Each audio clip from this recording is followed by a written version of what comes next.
This is Austin Schindel, the XFinity Sports Guy, and thanks to XFinity, I'm pleased to be joined by Chris Gates. He is Triangle of Authority. Is that the official title of? You gotta tell everyone about this real quick.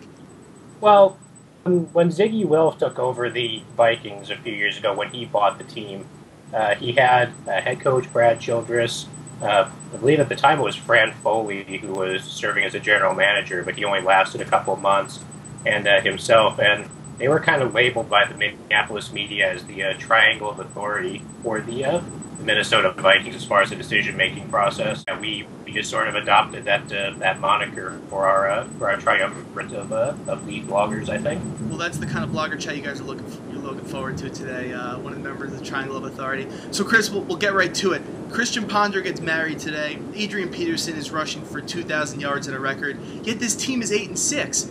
Where did this team come from? And for someone who's been watching the entire season, how'd they win 8 games?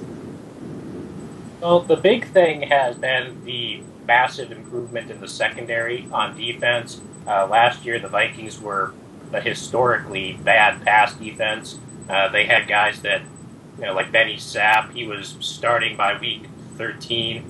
I'm pretty sure week 11 he was sitting on his couch watching games on television. The Vikings just had so many injuries and so many issues in the secondary last year. This year, they've added guys like Harrison Smith out of Notre Dame. Antoine Winfield has come back from his injury issues. Josh Robinson, another rookie, has had an impact. And the secondary has been markedly better, so they're not giving up as many points. And obviously on the offensive side, there's been a couple of big additions there, notably Matt Khalil at left tackle.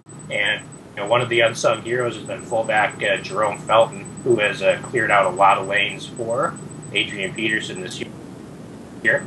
Well, Adrian Peterson, you said it right there, the offensive line. You wrote a piece earlier today comparing Dickerson's season to Peterson's season. Can you talk a little bit about what makes this season for Peterson so much more special than Dickerson's?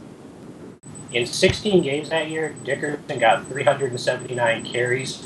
If Peterson were to get the same number of carries, he would have to carry the ball 90 times in the next games because he's only at 289 right now. And actually, as we pointed out, through 14 games, Peterson actually has 20 more yards than Dickerson did. He's at 1812, and Dickerson was at 1792 after 14 games in 1984. Plus, you figure in the fact that Eric Dickerson fumbled the ball 14 times that season, and for all of Adrian Peterson's fumbling issues over the last 4 years combined, he has 13.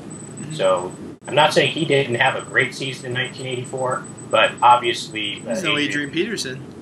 Yeah, Adrian Peterson's season has the chance to be that much more special if it's not already. And I'll end with this. Is Adrian Peterson on the Mount Rushmore now of Minnesota sports? Oh, definitely. I think if you had to do a current Mount Rushmore of Minnesota sports, Peterson would be on it. I think you'd have to put Joe Mauer on there, although half the Twins fans that are watching right now will probably hate me for saying that.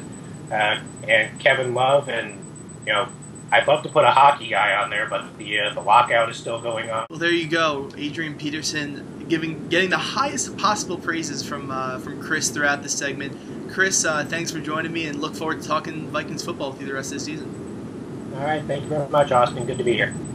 Austin Schindel, the XFinity Sports Guy, reminding you to follow XFinity Sports for all your behind-the-scenes and insider content all season long.